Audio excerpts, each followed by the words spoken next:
بسم اللہ الرحمن الرحیم نحمدہ ونصلی علی رسولہ الکریم۔ اللہ تعالیٰ نے اس کائنات کو بنایا، اکیلے بنایا، تنہا تنہا، بغیر شرکت غیر کے بنایا۔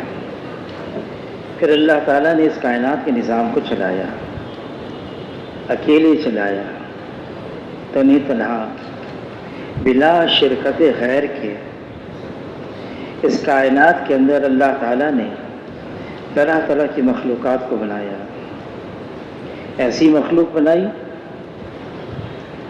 بہت ضعیف، نحیف، ایسی مخلوق جو انسان اپنی آنکھوں سے بھی نہ دیکھ سکے، اور ایسی مخلوق بھی اللہ نے بنائی بڑی قداور، ظاہری شکل میں بڑی زوراور، ظاہری شکل میں بڑی طاقتور۔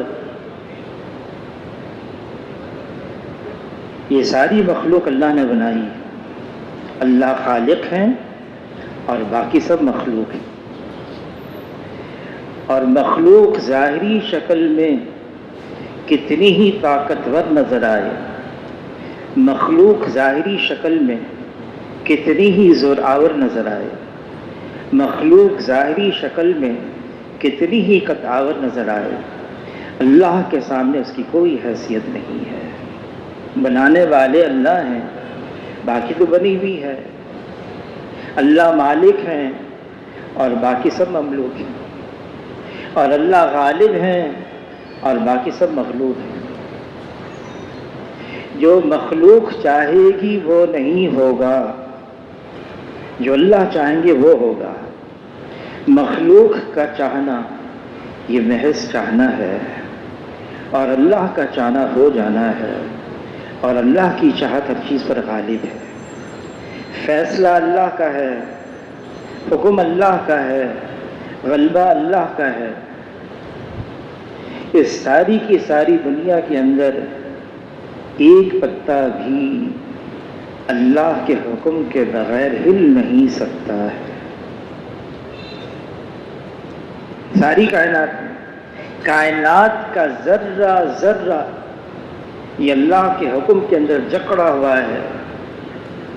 اللہ کو اپنی تمام مخلوقات پر کلی اختیار اور کامل تصرف حاصل ہے۔ مخلوق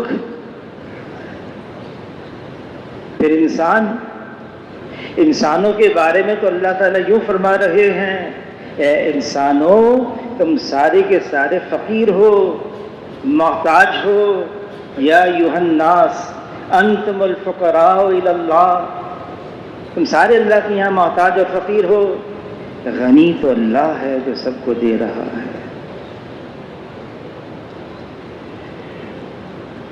ہاں، اس دنیا کو اللہ نے دھوکے کی جگہ بنایا ہے۔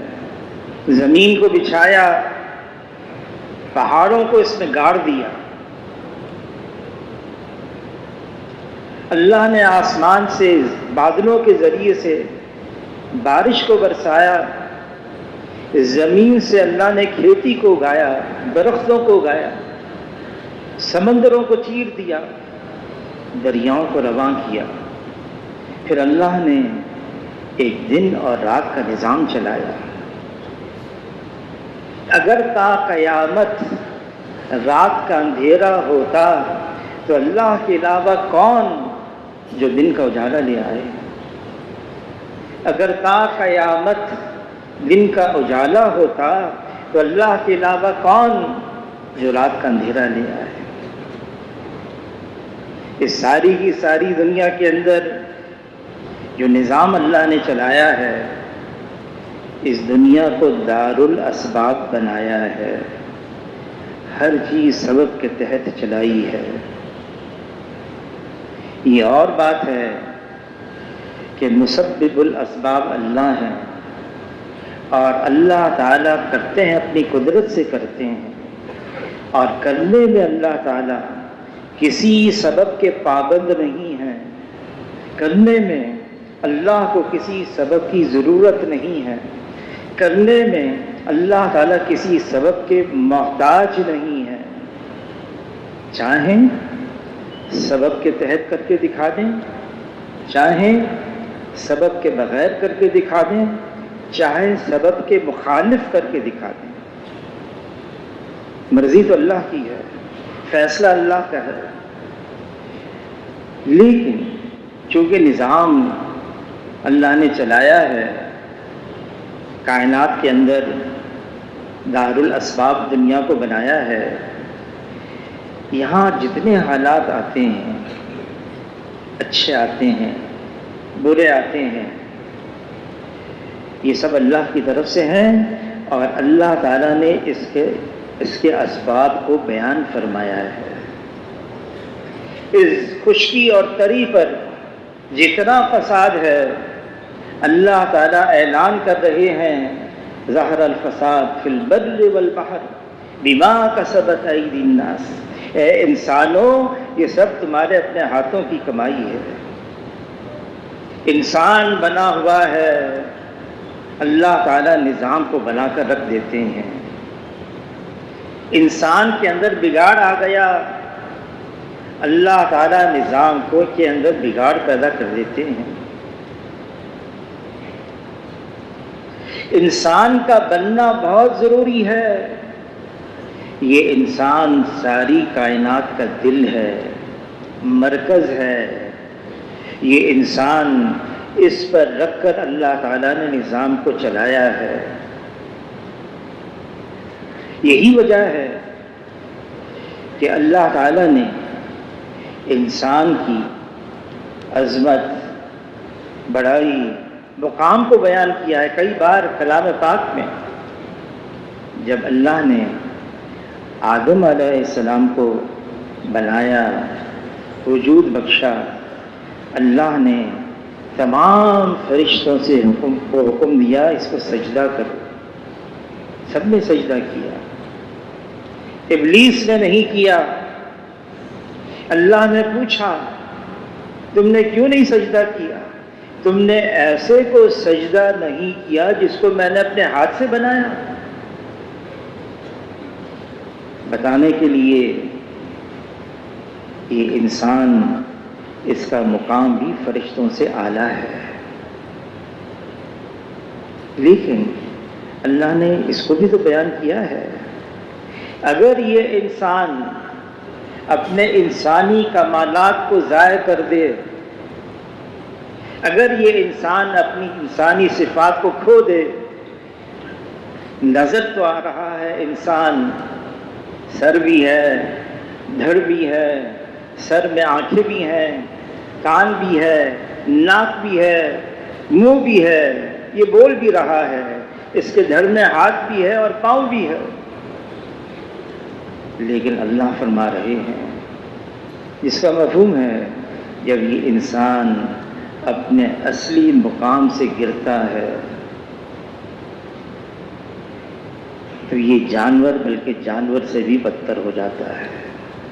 کہاں اتنا اونچا مقام، فرشتوں کو اللہ حکم دے رہے ہیں سجدہ کرو، اور کہاں اللہ یہ بھی بیان کر رہے ہیں اگر یہ انسان اپنے اس مقام کو ضائع کر دے، اس رتبے کو کھو دے جو اللہ نے اس کے لیے مقرر کیا ہے، بنایا ہے، پھر تو یہ جانور بلکہ جانور سے بھی بدتر ہے. مفتی زین العابدین صاحب رحمۃ اللہ علیہ فرمانے لگے، ایک درندہ، جنگل کا درندہ ہے، اس کا کام چیرنا پھاڑنا ہے. اگر معاشرے میں چھوڑ دیا جائے، کسی آبادی میں، کتنوں کو نقصان پہنچائے گا؟ 10 کو، 20 کو، 100 کو. لیکن انسان کے اندر بگاڑ آتا ہے، یہ بگڑتا ہے.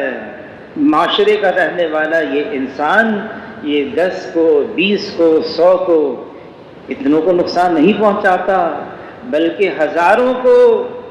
اس کا نقصان پھر نسلوں تک پہنچتا رہتا ہے، نسلوں تک. انسان کے اندر بگاڑ آ گیا. عائشہ رضی اللہ تعالیٰ عنہ فرماتی ہیں جب یہ انسان کے اندر بگاڑ آتا ہے، بے حیائی، فاحشات، شہوات عام، فرماتی ہیں پھر اللہ تعالیٰ ایسی بیماریوں کو بھیجتے ہیں، لوگوں کی زبان پر آتا ہے یہ کیسی بیماری ہے، اس کے بارے میں تو ہمارے باپ دادا نے بھی نہیں سنا تھا۔ ایسی بیماریاں، ایسے قتل و غارت شروع ہو جاتے ہیں انسان کے بگاڑ کی وجہ سے۔ یہی وجہ ہے انبیاء علیہ الصلوۃ والسلام آتے انسانوں پر محنت کرتے ہیں، ان کی محنت کا میدان انسان، زمینوں پر نہیں، کھیتی باڑی پر نہیں، تجارت پر نہیں، دنیا کے ساز و سامان پر نہیں، بلکہ انبیاء علیہ الصلوۃ والسلام محنت فرماتے انسانوں پر۔ یہ انسان بن جائے کائنات بن جائے گی، اگر انسان کے اندر بگاڑ باقی رہا اس کا بگاڑ ساری کائنات کے اندر بگاڑ پیدا کرے گا۔ ہر نبی نے آ کر انسانوں کو پکارا، یا ایھا الناس قولوا لا الہ الا اللہ تفلحوا، اے انسانوں لا الہ الا اللہ کا اقرار کر لو کامیاب ہو جاؤ گے۔ یہاں سے شروع کیا ہر نبی نے، یہ لا الہ الا اللہ یہ کلمہ ایمان ہے، لا الہ الا اللہ یہ کلمہ حق ہے، لا الہ الا اللہ یہ کلمہ طیب ہے، لا الہ الا اللہ یہ کلمہ اخلاص ہے، لا الہ الا اللہ یہ کلمہ معرفت ہے، لا الہ الا اللہ یہ کلمہ عبدیت ہے۔ اتنا وزنی ہے، اتنا بھاری ہے کہ اگر ساتوں زمین اور آسمان کے اوپر رکھ دیا جائے تو ساتوں زمین اور آسمان اس کلمے کے وزن سے دب جائیں۔ لا الہ الا اللہ یہ وہ کلمہ ہے جس کے ذریعے سے یہ انسان انسانی کمالات، انسانی صفات، اپنا انسانی مقام، انسانی درجہ کو پا سکتا ہے۔ یہ وہ کلمہ ہے لا الہ الا اللہ جس میں لا پہلے ہے، نفی پہلے ہے، انکار پہلے ہے۔ لا، اللہ کے علاوہ جو کچھ ہے وہ اللہ کا غیر ہے، وہ اللہ کے سوا ہے، وہ اللہ کا ما سوا ہے۔ جو اللہ کا غیر ہے وہ اللہ کے بغیر کچھ کر نہیں سکتا ہے۔ یہ اتنا وزنی ہے کلمہ، یہ بول اتنے بھاری ہیں، یہ کلمہ اتنا قیمتی ہے۔ یہ صرف زبان کے بول نہیں، یہ صرف زبان کے الفاظ نہیں، بلکہ اس کلمے کو تو دل میں اتارنا ہے، یہ دل کی آواز بن جائے، یہ دل کا کلمہ بن جائے، یہ دل کے بول بن جائے۔ لا الہ الا اللہ اس دل کا رخ صرف اللہ کی طرف ہو۔ یہ لا الہ الا اللہ اس کا جو مکان ہے، اس کا جو مقام ہے، اس کی جو جگہ ہے وہ انسان کا دل ہے۔ جناب رسول اللہ صلی اللہ علیہ وسلم فرماتے ہیں انسان کے جسم کے اندر ایک گوشت کا لوتھڑا ہے، یہ صحیح ہو گیا سارا بدن صحیح ہے، یہ بگڑ گیا سارا بدن بگڑا ہوا ہے، اور یہ گوشت کا لوتھڑا انسان کا دل ہے۔ دل کا بننا کیا ہے؟ دل کا بننا یہ ہے اس میں صرف اللہ ہو اور اللہ کے علاوہ کچھ اور نہ ہو، یہ دل کا بننا ہے۔ لا الہ الا اللہ یہ حقیقت بن کے دل میں اتر جائے، لا الہ الا اللہ یہ دل میں ایسا رچ بس جائے کہ دل میں صرف اللہ ہو اور اللہ کے علاوہ کچھ اور نہ ہو۔ عیسیٰ علیہ السلام فرماتے ہیں جیسے ایک برتن کے اندر آگ اور پانی کو اکٹھا نہیں کیا جا سکتا، یہ دونوں ایک دوسرے کی ضد ہیں۔ ایک ہی برتن ہے، اس میں آگ بھی ہو پانی بھی ہو، ایسا ہو نہیں سکتا۔ فرماتے اسی طرح سے انسان کا دل ہے، اس میں اللہ بھی ہو اور اللہ کے علاوہ بھی ہو، ایسا ہو نہیں سکتا۔ اللہ کی محبت، مال کی بھی محبت، اللہ کا قرب، نقشے اور چیزوں سے بھی تعلق، اللہ کے ساتھ تعلق جوڑنے کی فکر میں، اور دل کے اندر اور چیزیں ہیں۔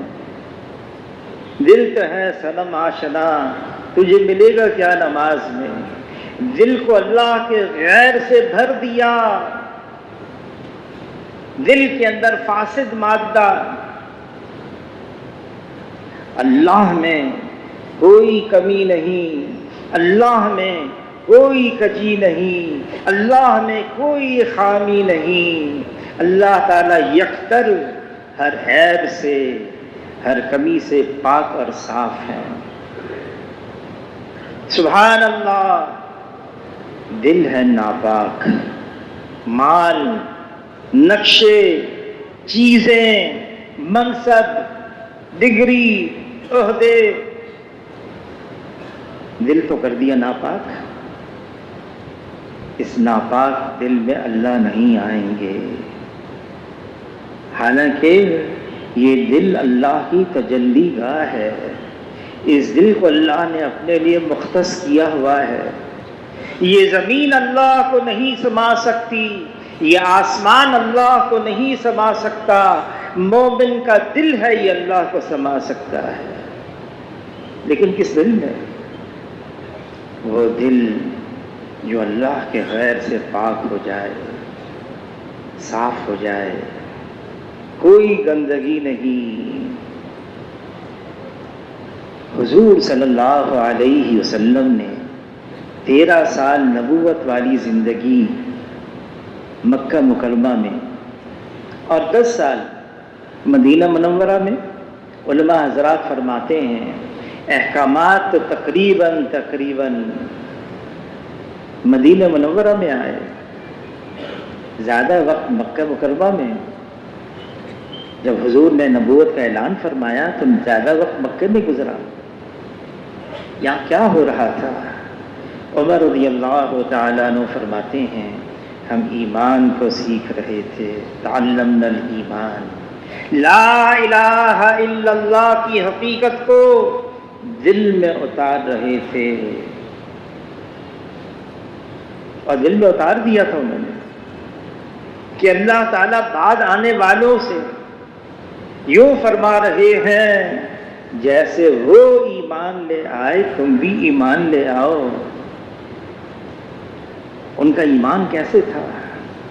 علی رضی اللہ تعالیٰ عنہ فرماتے ہیں اگر میرے اور اللہ کے درمیان کے پردوں کو ہٹا دیا جائے تو میرے ایمان میں ذرے برابر کا اضافہ نہ ہو، میں تو اب بھی ایسا ہوں جیسے ان آنکھوں سے اللہ کو دیکھ رہا ہوں۔ عرض کیا ہے اللہ کے رسول، میں نے آج کی صبح ایمان کی حقیقت کے ساتھ کی ہے، کیا دلیل ہے؟ کیسے کہتے ہو؟ عرض کیا ہے اللہ کے رسول، میرا حال یہ بن گیا ہے میں دن میں روزے کی حالت میں ہوتا ہوں، رات کو قیام کی حالت میں بستر سے جدا ہوتا ہوں، میں ان آنکھوں سے جنت کو، جنت والوں کو ایک دوسرے کو سلام کرتے ہوئے دیکھ رہا ہوں، میں ان آنکھوں سے جہنم کو، جہنم والوں کو ایک دوسرے کو لعن طعن کرتے ہوئے دیکھ رہا ہوں، گویا کہ اللہ کا عرش میری نگاہوں کے سامنے ہے۔ فرمایا حارثہ تم وہ ہو جس کا دل اللہ نے ایمان کے نور کے ساتھ منور کر دیا، اس کو سنبھال کے رکھنا۔ عرض کیا ہے اللہ کے رسول، ایمان کی حقیقت مل گئی کیسے؟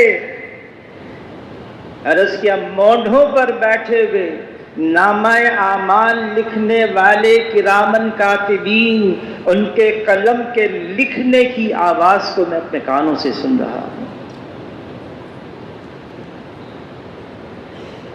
ایمان اتنا بلند کر دیا۔ حضور صلی اللہ علیہ وسلم فرماتے ہیں، اس کا مفہوم ہے یہ ایمان بھی پرانا ہو جاتا ہے، جیسے کپڑا پرانا ہو جائے اس کے نقش و نگار دھندلے ہو جاتے ہیں۔ عرض کیا اے اللہ کے رسول کیا کریں پھر؟ فرمایا اس کو تازہ کرو، ایمان کو تازہ کرو۔ کیسے تازہ کریں؟ فرمایا کہ اکثر من قول لا الہ الا اللہ، لا الہ الا اللہ کا تذکرہ کرو، یہ بولو، اس کو سوچو، اس کو سنو۔ لا الہ الا اللہ کرنے والی ذات ایک اللہ کی ہے، اللہ کی کوئی مثل نہیں، اللہ کی کوئی مثال نہیں، اللہ کا کوئی نظیر نہیں، اللہ کا کوئی وزیر نہیں، اللہ جیسا کوئی نہیں، وہ وحدہ لا شریک لہ ہے۔ سب اللہ کے محتاج ہیں، سب کو اللہ کی حاجت ہے، اور اللہ تعالیٰ کو اپنی مخلوق میں سے کسی کی بھی کوئی حاجت اور ضرورت نہیں ہے۔ اللہ صمد ہیں، بے نیاز ہیں، بے پرواہ ہیں۔ اللہ کو اپنی مخلوق میں سے کسی کی بھی کسی وقت بھی کوئی حاجت نہیں ہے۔ اللہ کی قدرت، اللہ کی طاقت اتنی زبردست ہے کہ کوئی اللہ کو عاجز کر نہیں سکتا، نہ زمین پر نہ آسمان پر۔ کوئی سر اٹھا کے اللہ کا مقابل بن نہیں سکتا، کوئی اللہ کے سامنے حکم چلا نہیں سکتا، کوئی اللہ کے آگے دم نہیں مار سکتا۔ مخلوق ہے، اس کو اللہ نے وجود میں بخشا، وجود دیا ہے۔ یہ مخلوق جیسے وجود میں آنے کے لیے اللہ کی محتاج، ایسے ہی یہ ساری مخلوق استعمال ہونے میں اللہ کی محتاج ہے۔ مسئلہ کہاں آتا ہے؟ جب دھوکہ لگ جاتا ہے۔ فرعون، یہ ملک مصر میرا ہے، یہ نہریں بہہ رہی ہیں میری ہیں، یہ ظاہری نقشہ میرا، ظاہری طاقت، فوج، حکومت، تخت، انا ربکم الاعلی، میں سب سے بڑا رب ہوں۔ فوراً نہیں پکڑا اللہ نے۔ موسیٰ علیہ السلام، ہارون علیہ السلام، سمجھاؤ، بتاؤ، نرمی سے بات کرو، شاید نرمی سے بات کرو، حکمت کے ساتھ۔ مان کے نہ دیا، چند ڈبکیاں پانی کے اندر، ہوش ٹھکانے آ گیا۔ کیا کہنے لگا پھر؟ اب میں ایمان لے آیا رب العالمین پر۔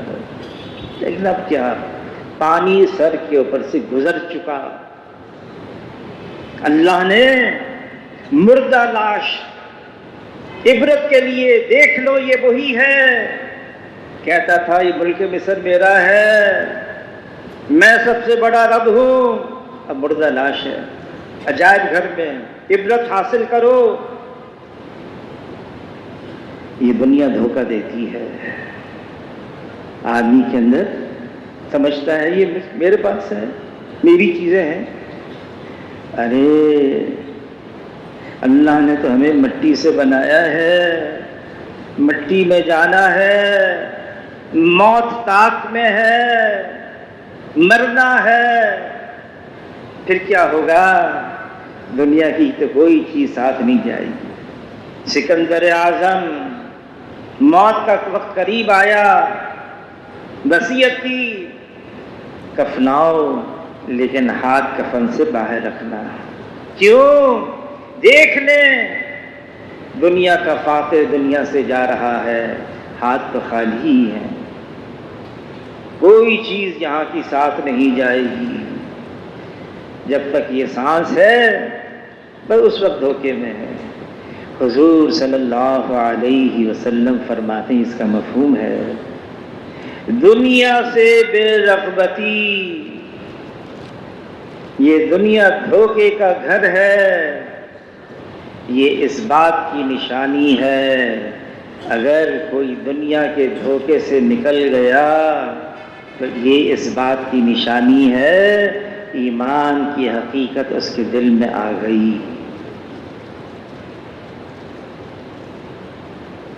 فرمائے دنیا سے بچو، یہ ہاروت اور ماروت سے زیادہ جادو کرنے والی ہے۔ یہ دنیا اس کا گھر ہے جس کا آخرت میں کوئی گھر نہیں، یہ دنیا اس کا مال ہے جس کا آخرت میں کوئی مال نہیں، اور دنیا کے لیے وہ جمع کرے جس میں ذرا بھی عقل نہیں ہے۔ یہ دنیا تو مردار ہے، الدنیا جیفۃ وطالبها کلاب، جو صرف رئیس لوگوں کی طرف للچاہی ہوئی نگاہوں سے دیکھتا ہے وہ آسمانوں کی بادشاہت میں ذلیل سمجھا جاتا ہے۔ فرمایا جب میری امت اس دنیا کو بڑی چیز سمجھنے لگے گی تو اسلام کی ہیبت اور وقت اس کے دلوں سے نکل جائے گی۔ اس کو بٹھا دیں یہیں پر، وہیں بیٹھ جائیں۔ دنیا کی کیا قیمت ہے؟ فرمایا کہ اگر مچھر کے پر کے برابر بھی یہ دنیا اللہ کی یہاں وقت رکھتی، قیمت رکھتی، اللہ تعالیٰ کافروں کو ایک گھونٹ پانی کا نہ دیتے۔ ان کو خوب دیا، کوئی قیمت نہیں، خوب دیا ان کو بے قیمت۔ یہ دنیا کا وجود تو دین کی وجہ سے ہے۔ دین اگر اتنا بھی رہ گیا کہ صرف ایک آدمی زمین کے اوپر ہے جو اپنی زبان سے اللہ اللہ اللہ کہہ رہا ہے، ایک رہ گیا بس، اس کے علاوہ کوئی اور دین کا حصہ ہے ہی نہیں۔ اتنے دین کے حصے پر بھی کہ صرف ایک آدمی ہے زمین پر جو اللہ کا نام لے رہا ہے، اس پر بھی اللہ تعالیٰ زمین اور آسمان کو باقی رکھیں گے۔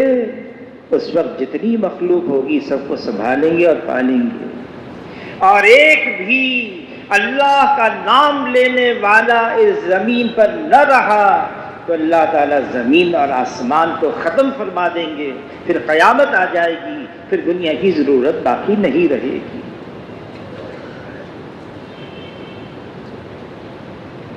کیا مال، کیا نقشے، کیا چیزیں۔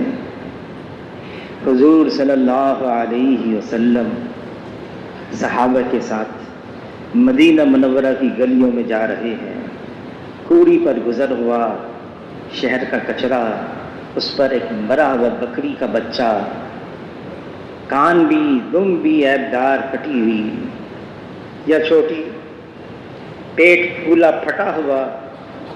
حضور صلی اللہ علیہ وسلم صحابہ کرام کی طرف متوجہ ہو گئے۔ ایک درم کے اندر اس مرے ہوئے بکری کے بچے کو کون خریدے گا؟ صحابہ کرام حیران ہیں، مرا ہوا بکری کا بچہ، کان دم عیبدار ہیں، پیٹ پھولا پھٹا ہوا، اور حضور صلی اللہ علیہ وسلم یہ فرما رہے اس کو ایک درم میں کون خریدے گا؟ عرض کیا اے اللہ کے رسول، آپ خریدنے کی بات فرما رہے ہیں، اس کو تو مفت بھی لے جانے کے لیے کوئی تیار نہیں، کچرے کے ڈھیر کے اوپر پھینک کر چلا گیا۔ فرمایا جس کا مفہوم ہے جیسے یہ مرا ہوا بکری کا بچہ تمہاری نگاہوں میں بے قیمت بے حیثیت ہے، یہ ساری کی ساری دنیا اللہ کی نگاہ میں سے زیادہ بے قیمت اور بے حیثیت ہے۔ وصال سے 3 دن پہلے جناب رسول اللہ صلی اللہ علیہ وسلم اپنی امت کو نصیحت فرما رہے ہیں، مجھے اپنی امت پر فقر اور فاقے کا ڈر نہیں، مجھے تو اپنی امت پر دنیا کی فراوانی کا ڈر ہے۔ فرمایا ہر امت کے لیے ایک فتنہ ہوتا ہے، میری امت کا فتنہ یہ مال ہے، یہ مال ہے۔ حضور صلی اللہ علیہ وسلم سید ولد آدم ہیں، سید الاولین ہیں، سید الآخرین ہیں، امام الانبیاء ہیں۔ جناب رسول اللہ صلی اللہ علیہ وسلم لا يمکن الثناء کما کان حقہ بعد از خدا بزرگ۔ تو یہ قصہ مختصر، حضور صلی اللہ علیہ وسلم اگر چاہتے تو جبرائیل علیہ السلام تشریف لائے تھے، عرض کیا اے اللہ کے رسول، اللہ کی طرف سے آپ کو یہ پیشکش ہے، آپ چاہیں آپ کو ملک النبیہ بنا دیا جائے، نبوت کے ساتھ بادشاہت دی جائے، یا آپ چاہیں آپ کو عبد النبیہ بنا دیا جائے، نبوت کے ساتھ بندگی دی جائے۔ حضور صلی اللہ علیہ وسلم نے جبرائیل علیہ السلام کی طرف دیکھا، حضور صلی اللہ علیہ وسلم فرماتے ہیں، اس کا مفہوم ہے میرے 2 مشیر آسمانوں پر، ایک جبرائیل ہیں اور ایک میکائیل ہیں، اور میرے 2 مشیر زمین پر، ایک ابو بکر ہیں اور ایک عمر ہیں۔ جبرائیل علیہ السلام کی طرف دیکھا، جبرائیل علیہ السلام نے ہاتھ کا اشارہ نیچے کی طرف کیا، حضور صلی اللہ علیہ وسلم نے عبد النبیہ کو پسند فرمایا، دعا مانگی، دعاؤں میں دعا ہے، اے اللہ مجھے زندہ رکھ مسکینوں کے ساتھ، میری موت ہو تو مسکینوں کے ساتھ، محشر میں حشر ہو تو مسکینوں کے ساتھ۔ جبرائیل علیہ السلام تشریف لائے، عرض کیا اے اللہ کے رسول، آپ چاہیں آپ کے لیے مکے کے پہاڑ کو سونے کا بنا دیا جائے، جہاں آپ چلیں یہ سونے کا پہاڑ آپ کے ساتھ چلے۔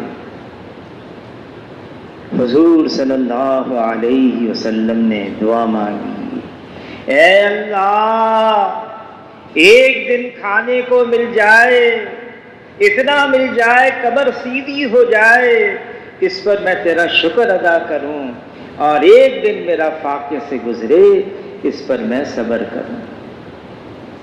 حضور صلی اللہ علیہ وسلم بے سر و سامانی، حضور صلی اللہ علیہ وسلم کا سامان تھا، قصبہ کرسی حضور صلی اللہ علیہ وسلم کا سرمایہ تھا، فقر اور فاقہ حضور صلی اللہ علیہ وسلم کا فخر تھا۔ مکان حضور صلی اللہ علیہ وسلم کا، وہ مبارک حجرہ، وہ جنت کا باغ، وہ جنت کا ٹکڑا۔ عائشہ رضی اللہ تعالیٰ عنہا فرماتی ہیں، میں 9 سال حضور صلی اللہ علیہ وسلم کے ساتھ اس مبارک حجرے میں رہی ہوں۔ کتنا چھوٹا، کتنا مختصر۔ فرماتی اگر ہم کھڑے ہو جاتے قریب تھا کہ چھت ہمارے سروں کو لگ جاتی۔ اور عائشہ رضی اللہ تعالیٰ عنہ فرماتی ہیں، اگر رات کو حضور صلی اللہ علیہ وسلم نماز کی نیت باندھ لیتے، سجدے کا وقت آتا حضور صلی اللہ علیہ وسلم دست مبارک اپنا میرے پاؤں پر رکھتے، میں سمجھ جاتی سجدے کا وقت آیا ہے، پاؤں سکیڑتی اور حضور صلی اللہ علیہ وسلم کے لیے سجدہ کرنے کے لیے جگہ بناتی۔ اس مختصر سے مبارک حجرے میں حضور کے ساتھ کتنے سال گزارے؟ 9 سال۔ حضور صلی اللہ علیہ وسلم کا وصال ہو گیا۔ اسی مبارک حجرے میں جناب رسول اللہ صلی اللہ علیہ وسلم کی قبر مبارک بنی، اور عائشہ رضی اللہ تعالیٰ عنہ وہاں سے گئی نہیں، وہیں رہنے لگی۔ فرماتی 2 سال اور گزر گئے، ابو بکر رضی اللہ تعالیٰ عنہ کا انتقال ہو گیا، اسی حجرے میں ان کی قبر بنی، اور عائشہ رضی اللہ تعالیٰ عنہ فرماتی ہیں میں اسی حجرے کے اندر رہنے لگی۔ 10 سال اور گزر گئے، عمر رضی اللہ تعالیٰ شہید ہوئے، اسی مبارک حجرے میں ان کی قبر بنی، اور عائشہ رضی اللہ تعالیٰ عنہ فرماتی ہیں میں اس حجرے سے چلی گئی۔ جس کو یہ قصہ سنا رہی تھی کہ جگہ تو بچی نہیں، کہ نہیں اس وجہ سے نہیں گئی، میں اس وجہ سے گئی، پہلے شوہر کی قبر، پھر والد کی قبر، جب نامحرم کی قبر بن گئی میں حیا کی وجہ سے چلی گئی۔ اور عائشہ رضی اللہ تعالیٰ عنہ فرماتی ہیں ان مبارک قبور کی زیارت کے لیے میں آتی، ایسی چادر اپنے پر لپیٹ کر آتی کوئی مجھے پہچان نہیں سکتا تھا، حیا کی وجہ سے۔ والد بھی ہیں، شوہر بھی ہیں، نامحرم بھی ہیں، اس نامحرم کی حیا قبر ہے۔ اچھا کھانا کیسا تھا؟ عائشہ رضی اللہ تعالیٰ عنہ فرماتی ہیں ہم ایک چاند دیکھتے، ہم ایک چاند دیکھتے، پھر ایک چاند دیکھتے، 2 مہینے لگاتار گھر کے اندر کھانا پکانے کے لیے آگ جلانے کی نوبت نہیں آتی تھی کہ گھر میں کچھ ہوتا نہیں تھا پکانے کے لیے، پھر کیسے گزر اوقات تھی؟ تو عائشہ رضی اللہ تعالیٰ عنہ فرماتی اسودان، کھجور اور پانی، یہ بھی حضور صلی اللہ علیہ وسلم نے کبھی پیٹ بھر کے نہیں کھایا، کبھی بھی۔ کم کھانا عبادت ہے، پیٹ بھر کے کھانا خلاف سنت ہے، اور حیات الصحابہ میں لکھا ہے دن میں 1 دفعہ سے زیادہ کھانا بدعت ہے۔ ایک مریضہ آئیں، جھنگیاں کئی جگہ پر، کتنا وزن ہے؟ 125 کلو، میں نے کہا یہ تو بہت زیادہ ہے، کا شکر ادا کریں 130 سے 125 ہو گئی ہے۔ میں نے کہا اب تو آپریشن نہیں ہو سکتا، وزن بہت زیادہ ہے، کیا کروں؟ کہ 2 کھجور پانی کے ساتھ صبح کو، 2 کھجور پانی کے ساتھ شام کو۔ جاتے جاتے شوہر پوچھتا ہے یہ کھانے سے پہلے کھلانا یا کھانے کے بعد کھلانا ہے؟ تصور میں ہی نہیں، کم کھانا ہے، تصور میں ہی نہیں رہا، کم کھانا عبادت۔ عائشہ رضی اللہ تعالیٰ عنہ فرماتی ہیں حضور صلی اللہ علیہ وسلم کا وصال ہو گیا، رات کا اندھیرا چھا گیا، دل نے چاہا میں حضور صلی اللہ علیہ وسلم کا چہرے انور دیکھوں، لیکن گھر میں چراغ جلانے کے لیے تیل نہیں تھا۔ میں پڑوسن کے یہاں گئی، ادھار تیل لے کر آئی، اس ادھار تیل سے میں نے گھر کے چراغ کو جلایا، روشنی ہوئی، پھر حضور کا چہرہ مبارک دیکھا کہ اچھا اس رات تمہارے گھر میں چراغ جلانے کے لیے تیل بھی نہیں تھا۔ فرمانے لگی اگر تیل ہوتا چراغ جلانے کے لیے سب سے پہلے میں اس کو پی جاتی بھوک کی وجہ سے۔ علماء حضرات فرماتے ہیں اس سے سارا معلوم ہوا کہ حضور صلی اللہ علیہ وسلم دنیا سے پردہ فرما رہے ہیں اور گھر کے اندر تیل نہیں ہے، یعنی فاقہ ہے۔ فاقے کی حالت میں حضور صلی اللہ علیہ وسلم اس دنیا سے رخصت فرما گئے ہیں۔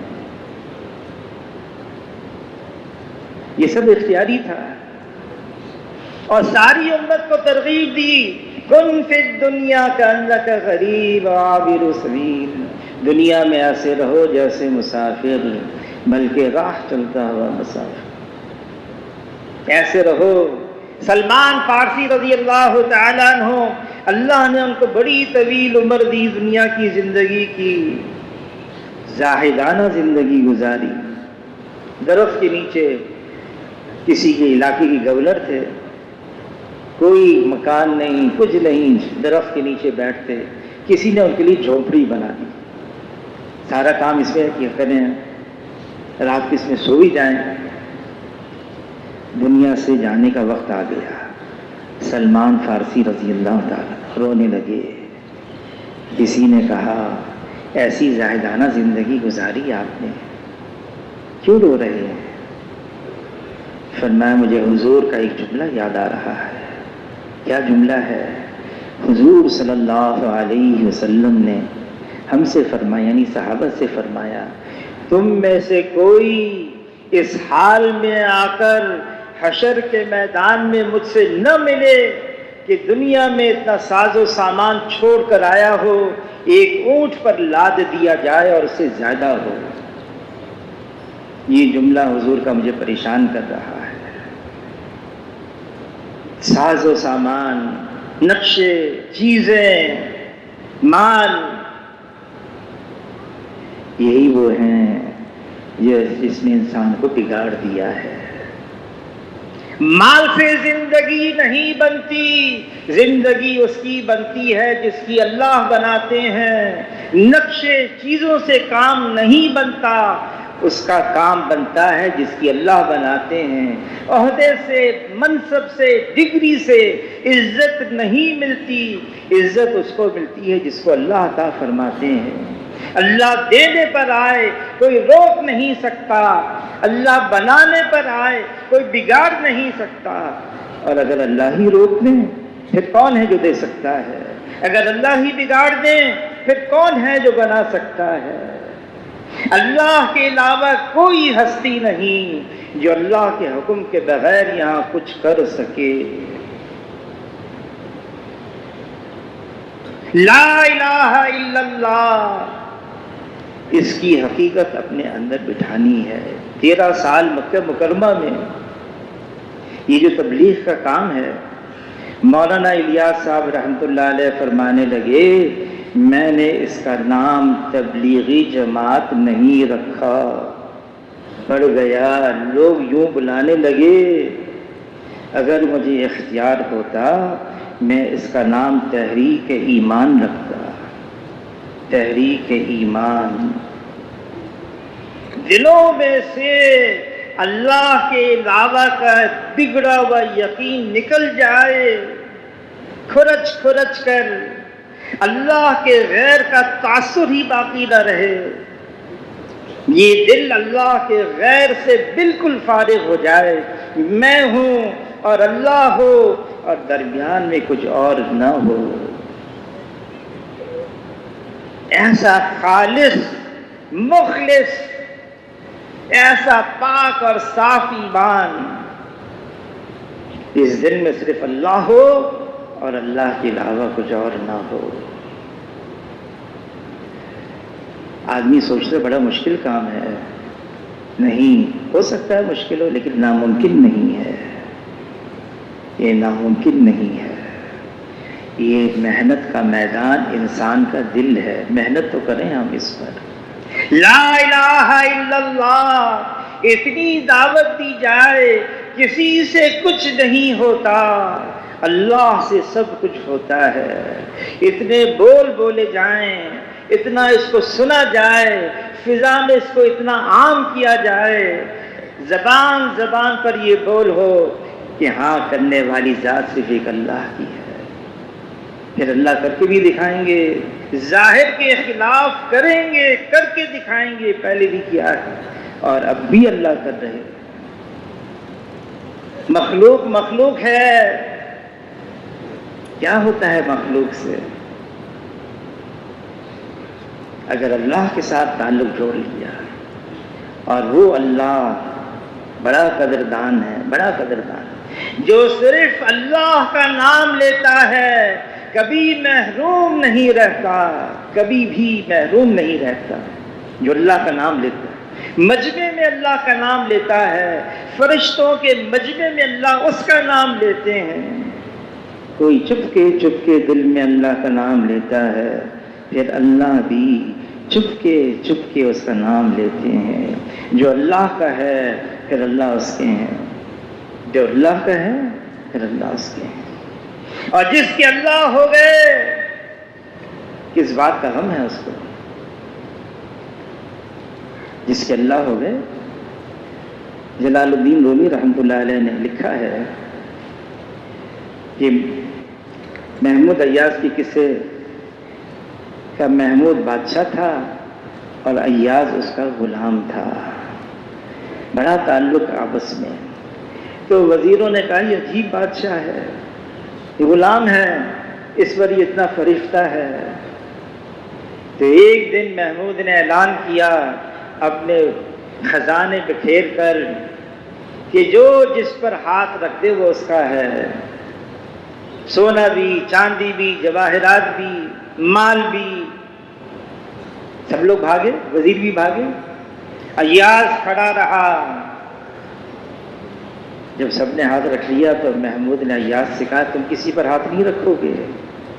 اس نے کہا اچھا جس پر میں ہاتھ رکھوں گا وہ میرا ہو جائے گا؟ کہاں، آگے بڑھ کر آہستہ آہستہ اس نے اپنا ہاتھ محمود بادشاہ کے کاندھے پر رکھ دیا، وزیر ہنسنے لگے، محمود بادشاہ نے کہا کتنی عقل مندی کی بات کی اس نے، بادشاہ ہے تو سب بادشاہی اس کی ہے، یہ اللہ ہے ساتھ، ساری کائنات تو اللہ کی ہے، اگر اللہ ساتھ ہیں تو ساری کائنات کے خزانے ہمارے لیے، یہ خزانے اللہ کے ہمارے لیے ہیں، جو نظر آ رہے ہیں، جو نظر نہیں آ رہے، خزانہ غیب میں ہیں، وہ بھی ہمارے لیے ہیں، اور اللہ کے خزانے لامحدود ہیں، لا زوال ہیں، اور سب ہمارے لیے ہیں، لیکن اس لیے نہیں کہ خزانے مل جائیں، اس لیے کہ اللہ مل جائے، جس کو اللہ مل گئے اس کو سب کچھ مل گیا، اللہ کی رضا سب سے بڑی دولت ہے، اللہ کو پانا، لا الہ الا اللہ، لا مقصود الا اللہ، لا الہ الا اللہ، لا مطلوب الا اللہ، لا الہ الا اللہ، لا محبوب الا اللہ، لا الہ الا اللہ، لا مسجود الا اللہ، ایک اللہ ہماری زندگی کا عنوان ہے، ایک اللہ کو راضی کرنا ہماری زندگی کا حاصل ہے، ایک اللہ کو پانا، جس نے اللہ کو پا لیا اس نے سب کچھ پا لیا، اور جس نے اللہ کو کھو دیا اس نے سب کچھ کھو دیا، اور اللہ کو پانے کے لیے ایک راستہ ہے صرف، ان کنتم تحبون اللہ فاتبعونی، جناب رسول اللہ صلی اللہ علیہ وسلم کا راستہ ہے، جو اس راستے پر ہے، جس کے پاس حضور صلی اللہ علیہ وسلم والے اعمال ہیں، جس کے پاس حضور صلی اللہ علیہ وسلم کے طور طریقے ہیں، اللہ اس سے راضی ہیں، اللہ کی سارے خزانے اس کے لیے ہیں، جس نے اللہ کے رسول سے محبت کر لی، کی محمد سے وفا تو ہم تیرے ہیں، کہ جہاں چیز ہے کیا لوح و قلم تیرے، ساری کی ساری کائنات کا نظام اللہ حوالے کریں گے، جناب رسول اللہ صلی اللہ علیہ وسلم کے طور طریقے، ایک سنت حضور صلی اللہ علیہ وسلم کی ایک سنت زمین اور آسمان کے خزانوں سے زیادہ قیمتی ہے، کہ زمین اور آسمان کے خزانے یہ ایک نہ ایک دن ختم ہو جائیں گے، لیکن حضور صلی اللہ علیہ وسلم کی ایک سنت یہ اللہ کے خزانوں سے ہمیشہ ہمیشہ ہمیشہ دلائے گی۔ ایک سنت۔ علماء حضرات فرماتے ہیں اس وقت جو مٹی حضور صلی اللہ علیہ وسلم کے بدن مبارک سے لگی ہوئی ہے، وہ مٹی اللہ کی عرش معلیٰ سے زیادہ قیمتی ہے۔ بدن سے لگ گئی مٹی عرش معلیٰ سے زیادہ قیمتی۔ تو جو عمل جناب رسول اللہ صلی اللہ علیہ وسلم کے بدن مبارک سے نکلا ہو وہ اللہ کے یہاں کتنا قیمتی ہوگا۔ ایک سنت، یہ ہمارا خزانہ ہے، یہ ہمارا سرمایہ ہے۔ حضور صلی اللہ علیہ وسلم کے اعمال، حضور صلی اللہ علیہ وسلم کا طریقہ، ہاں ایک ہے حضور کا طریقہ اور ایک ہے حضور صلی اللہ علیہ وسلم کا مقصد۔ حضور کا مقصد کیا تھا؟ فرمایا جس کا مفہوم ہے، میں دیکھ رہا ہوں لوگ جہنم کی طرف جا رہے ہیں اور ان کی کمر پکڑ پکڑ کر میں ان کو جنت کے راستے پہ ڈال رہا ہوں۔ انسانیت کو جہنم سے بچانا ہے، انسانیت کو جنت کے راستے پر ڈالنا ہے۔ یہ ساری انسانیت کو اللہ ہدایت عطا فرما دیں، یہ ساری انسانیت ہدایت یافتہ ہو جائے۔ حضور صلی اللہ علیہ وسلم کا مقصد، اور یہی مقصد ساری امت کی طرف منتقل کر دیا۔ کنتم خیر امت اخرجت للناس، یہ ساری امت انسانوں کی خیر خواہی اور بھلائی کے لیے نکالی گئی ہے، اور سب سے بڑی بھلائی اور خیر خواہی انسانیت کے ساتھ یہ ہے جہنم کے راستے سے ہٹا کر جنت کے راستے پر ساری انسانیت کو ڈالا جائے۔ سب سے بہترین خیر خواہی، سب سے بہترین انسان کے ساتھ ہمدردی ہے، انسانوں کے ساتھ۔ اور وہ کیسے ہوگا؟ وہ دعوت اللہ کے ذریعے سے، قل ھذہ سبیلی ادعو الی اللہ، اے محمد صلی اللہ علیہ وسلم کہہ دیجیے یہ ہے میرا راستہ، اللہ کی طرف بلانا، اللہ کے دین کی طرف بلانا، اللہ کے احکامات کی طرف بلانا۔ ھذہ، یہی ہے میرا راستہ، ادعو الی اللہ علی بصیرۃ، بصیرت کے ساتھ، حکمت کے ساتھ، انا ومن اتبعنی، یہ میرا بھی راستہ ہے، جو میرے متبع ہیں، میرے پیچھے چلنے والے ہیں، ان کا بھی راستہ ہے۔ صحابہ اکرام حضور صلی اللہ علیہ وسلم کی تابعداری میں اس دین کو دنیا میں عام کرنے کے لیے یہ زمین پر اللہ کی فرما برداری عام ہوتی چلی جائے، اس زمین پر اللہ کی نافرمانی مٹتی چلی جائے۔ یہ زمین کو اللہ نے بنایا ہے، اللہ اس کے خالق اور مالک ہیں۔ اس کے لیے صحابہ کرام ساری دنیا میں پھیل گئے، جہاں جہاں گئے پھر لوٹ کر نہیں آئے۔ کتنے ہیں ایسے لوٹ کر نہیں آئے؟ وہی ان کی قبریں بنی۔ ہمارے لیے آسانی ہے۔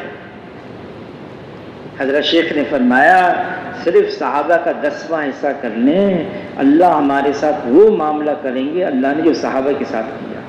وہ نکل گئے جان دینے کے لیے،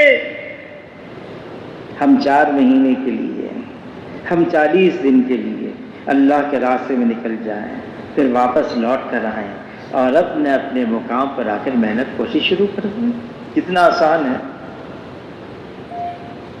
واپس لوٹ کر آئیں اپنے مقام پر۔ ایسا ہی ہوتا ہے، بہت کم ایسا ہوتا ہے۔ مولانا اسلم صاحب ملتان کے تھے، ایک صاحب فرمانے لگے مجھے ڈر ہے کہ میں اللہ کے راستے میں نہ جان دے دوں۔ کہنے گے تم اتنے خوش نصیب نہیں ہو، اتنے خوش قسمت نہیں ہو۔ وہ تو تھے خوش قسمت جن کی جانیں اللہ کے راستے میں نکل گئیں۔ مولانا جمشید خان صاحب سے کہا، بیمار تھا ایک ساتھی، کہ مجھے نہ بھیجیں اس علاقے کے اندر، میں مر جاؤں گا، بڑا مشقت والی جگہ ہے۔ تو مولانا جمشید صاحب رحمۃ اللہ علیہ فرمانے کا، اچھے کاغذ لے کر آؤ، قلم لے کر آؤ۔ وہ لے کر آئے، پتہ نہیں کیا لکھ کے دے رہے ہیں، تو لکھو میں جمشید علی خان یہ لکھوا رہا ہوں کہ تم اللہ کے راستے میں نکلو گے، اللہ کی مدد آئے گی، اور واپس لوٹ کر تم لاہور ریٹائرمنٹ بھی آ جاؤ گے، لکھو یہ۔ تو انہوں نے کہا تھا نا مجھے نہ بھیجو میں مر جاؤں گا، یعنی وہ ایک صاحب جو ہے نا جنوبی افریقہ تشکیل ہوئی، اب وہاں بیت العمرہ کرتے ہوئے چلے گئے، حاجی صاحب سے چھپا کر، بعد میں خود کو پتہ چل گیا عمرہ کر کے وہاں پہنچے جنوبی افریقہ، خیر وہاں دعا مانگ لیں، اے اللہ اپنے راستے کی موت نصیب فرما، اپنے راستے کی موت۔ اور وہ جہاز میں بیٹھے، جوہانسبرگ جانا تھا، ریاض وہاں سے جدہ سے، اب راستے میں جہاز ہچکولے کھانے لگا، کہنے لگے یا اللہ مانگا تو تھا لیکن ابھی کے لیے تھوڑی مانگا تھا، کیا ہے اس راستے کی، یہ تو خوش نصیبوں کو ملتا ہے، 4 مہینے کے لیے نکل جائیں، 40 دن کے لیے نکل جائیں، واپس آنا اپنے اپنے مقام پر آ کے۔ تو اب اس کے لیے فرمائیں جی کون کون ساتھی 4 مہینے کے لیے اللہ کے راستے میں نکلنے کے لیے تیار ہے؟ اور اب تو مسجد وار جماعتیں ہیں، پوری جماعت اس کے لیے فرمائیں۔ یہاں آپ کو وہ کہاں گیا؟ ماشاء اللہ، ارشاد فرمائیے، صبح سے 4 مہینے اللہ کے راستے میں نقد۔ بھائی محمد شیراز صاحب 7 مہینے بیرون، اللہ تعالیٰ بہت قبول فرمائے جی۔ اور فرمائیے صبح سے نقد چلے، 3 چلے کی جماعتیں، مسجد وار جماعتیں، ارشاد فرمائیں۔ بھائی جمشید صاحب 4 مہینے، اللہ بہت قبول فرمائے۔ اور جی مسجد وار جماعتیں بھی فرمائیں، انفرادی احباب بھی فرمائیں۔ احمد حسن صاحب 1 چلہ، اللہ بہت قبول فرمائے۔